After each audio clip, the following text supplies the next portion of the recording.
정용섭의 인문학적 성서 읽기 로마서 법과 자유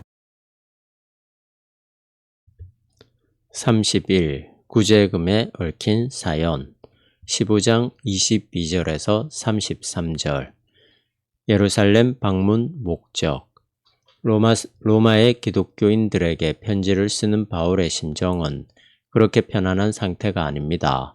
이미 로마를 방문하려던 계획이 번번이 실패로 돌아갔을 뿐만 아니라 이번에도 우선 예루살렘에서의 일이 잘 풀려야만 로마를 방문할 수 있다는 부담 때문입니다. 사도행전을 읽은 분들은 알고 있겠지만 예루살렘을 방문한 바울에게 불행이 닥칩니다. 우여곡절 끝에 간신히 죽을 고비는 넘겼지만 구속의 신세를 면할 수는 없었습니다. 예루살렘의 일을 해결하고 로마를 거쳐 스페인까지 가려던 바울의 당찬 계획은 수포로 돌아갔고, 다만 로마 황제에게 상고를 했기 때문에 피고인의 몸으로 무역선을 타고 로마까지 끌려갔습니다. 바울이 앞으로 자신에게 일어날 이런 일을 어느 정도 예감한 것 같습니다. 이제 로마서를 신압으로 끝내면서 담담하게 자신의 일정 계획을 알리는데 그 행간에서 우리는 그의 비장한 마음을 읽을 수 있습니다. 25절에서 바울은 예루살렘에 사는 성도들에게 구제금을 전하러 간다고 했습니다. 이 일은 이미 오래전부터 계획되어 있었습니다. 갈라디아서 2장 10절 갈라디아서에는 이 구제금과 연관된 그 당시의 상황이 잘 묘사되어 있습니다. 앞서 한번 언급했듯이 바울은 예루살렘에 자리 잡고 있는 초기 기독교 지도자들과 미묘한 갈등을 빚었습니다. 그것의 단초는 물론 바울이 예수 공동체를 박살내는 일에 앞장섰다는 원죄에 있었을지 모릅니다. 바울은 이 사실 때문에 비록 다마스쿠스 회심 사건이 있었지만 대놓고 예루살렘의 지도자들과 상대할 수 없었습니다. 아라비아와 다마스쿠스에서 상당한 기간 숨어 살다가 예루살렘에 올라가서 베드로를 만나 보름 정도 함께 지냈습니다. 그 이후로 바울은 예루살렘의 지도부와 아무런 연관 없이 시리아와 길리기아 같은 비유대 지역에서 제 나름으로 복음을 전했습니다. 갈라디아서 2장 1절에 따르면 14년 뒤에 디도 바나바와 함께 예루살렘으로 올라갔다고 합니다. 이때 바울 일행과 예루살렘 지도부와 적지 않은 논란이 있었을 것으로 추정됩니다. 갈라디아서 2장의 헬라어 문장이 평소 바울답지 않게 매우 산만했다는 것은 그 당시 바울의 심리적 상태가 상당히 혼란스러웠다는 증거입니다. 어쨌든지 사도인 베드로, 요한, 그리고 예수의 동생인 야고보를 중심으로 한 예루살렘 교회의 지도자들은 이방인들에게 복음을 전한 바울의 활동을 인정함으로써 일단 양측 사이의 갈등이 봉합되었습니다.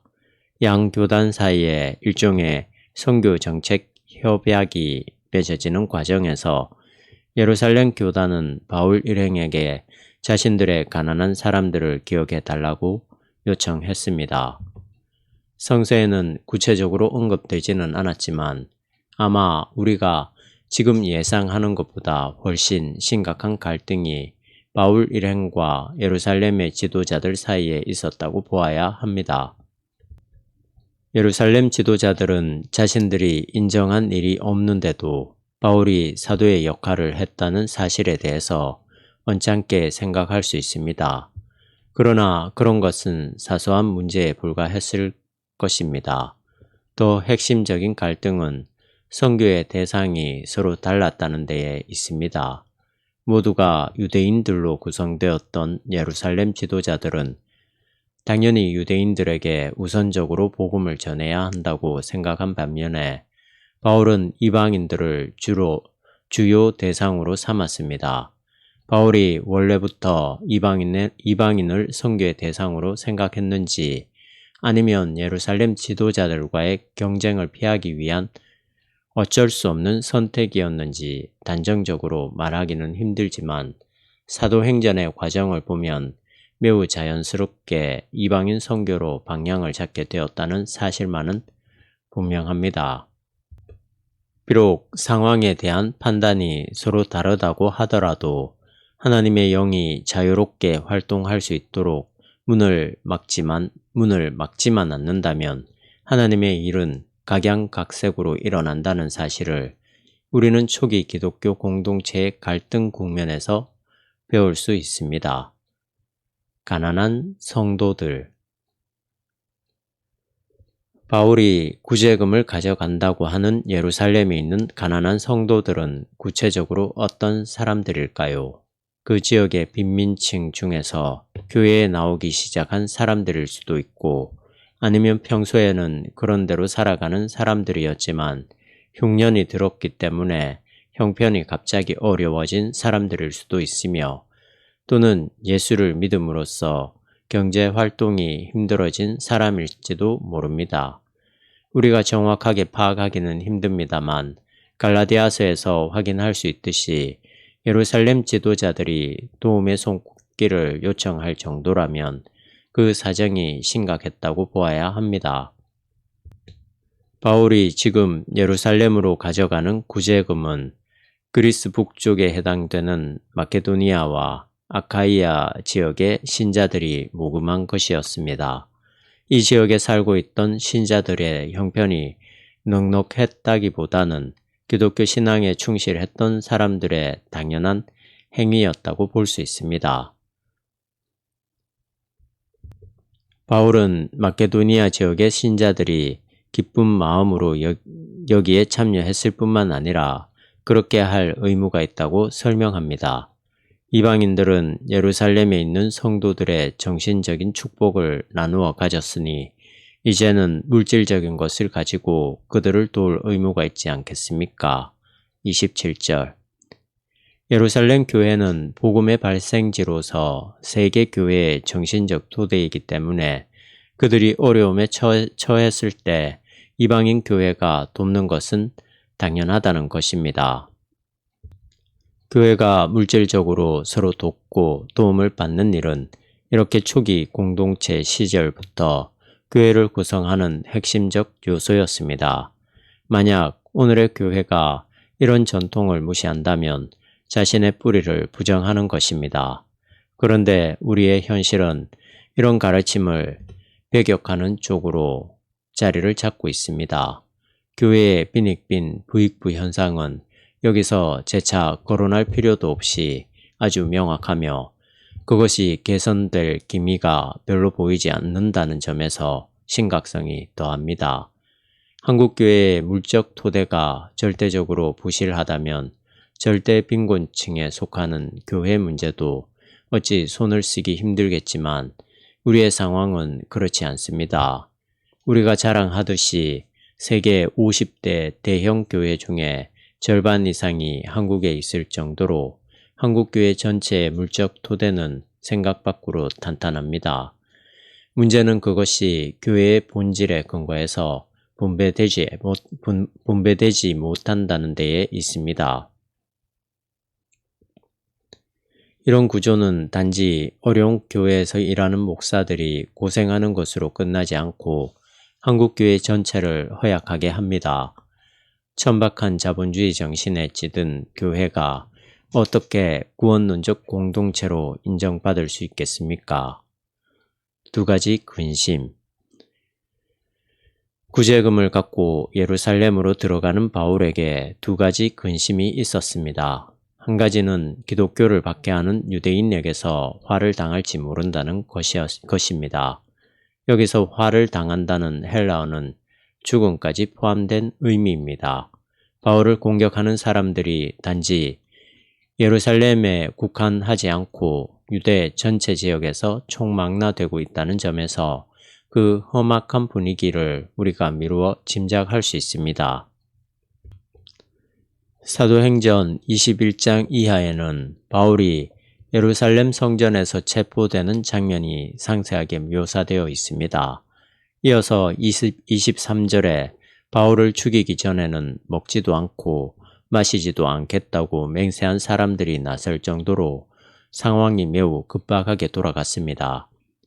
이런 정도의 일이 기다리고 있다면, 그리고 바울을 예루살렘에 들어가지 말라고 만류한 사람들이 있을 정도라고 한다면, 예루살렘 방문을 앞두고 로마서를 집필하고 있는 바울이 그 위험을 어느 정도는 각오했을 것입니다.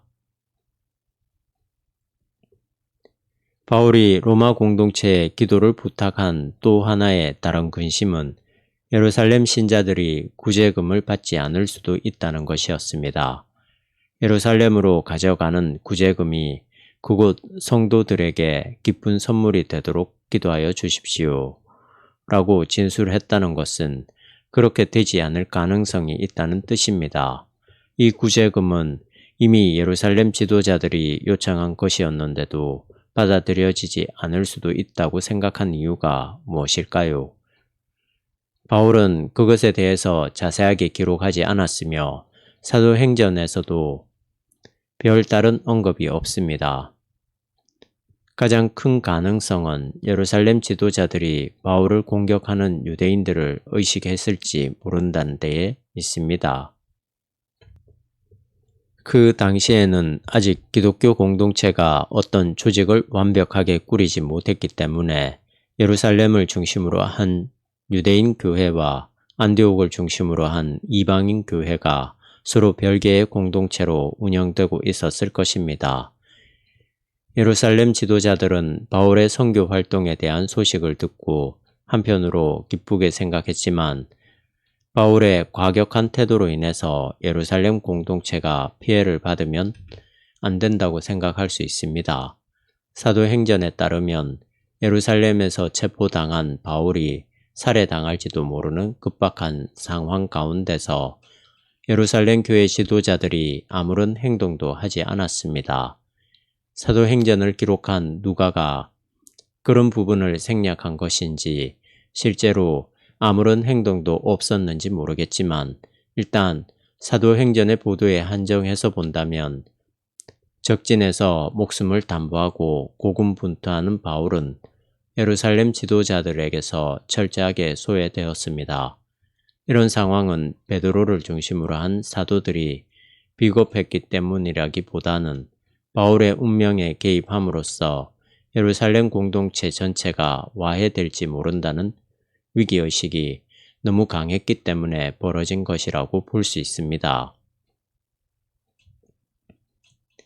이런 분위기를 미리 짐작한 바울로서는 예루살렘 교회가 자기의 구제금을 받지 않을지 모른다는 걱정을 하지 않을 수 없었을 것입니다. 평화의 인사. 모든 일이 원만하게 처리되면 이제 바울은 기쁜 마음으로 로마 교회를 방문할 것입니다. 이것이 곧 로마서를 쓰게 된 동기입니다. 물론 로마서는 이런 실제적인 일보다도 복음과 율법, 믿음을 통한 구원이라는 복음의 진수를 해명하고 전달하는데 그 무게를 두고 있지만 바울이 아주 절박한 상황 가운데서 이런 내용을 서술하고 있다는 사실도 놓쳐서는 안 됩니다. 따라서 로마서는 일종의 신앙적 유언을 담은 문서라고 해도 과언이 아닙니다. 끝으로 바울은 평화의 하느님이 함께하기를 바란다는 전형적인 유대인의 인사를 보내는데 그것은 곧 하나님의 구원을 가리킵니다. 유대인들에게 평화, 샬롬은 곧 구원과 동의어입니다. 그들은 전쟁의 역사를 거쳐온 민족이기 때문에 평화를 구원으로 인식했을 것입니다. 그러나 평화는 반드시 정치, 경제적인 차원만이 아니라 우리 개인의 정신적 차원에서도 구원이라는 의미를 함축하고 있습니다. 우리의 정신이 참된 평화를 얻게 되는 때는 곧 우리의 구원이 완성되는 때일 것입니다. 이제 그렇게 되기를 바란다는 뜻의 아멘으로 로마서는 끝납니다. 16장은 추신과 후대의 첨부입니다. 초기 기독교에서 아주 독특한 캐릭터를 갖고 그렇게 활동했던 바울은 자신을 하나님께 맡기는 심정에서 아멘으로 편지 쓰기를 마쳤습니다.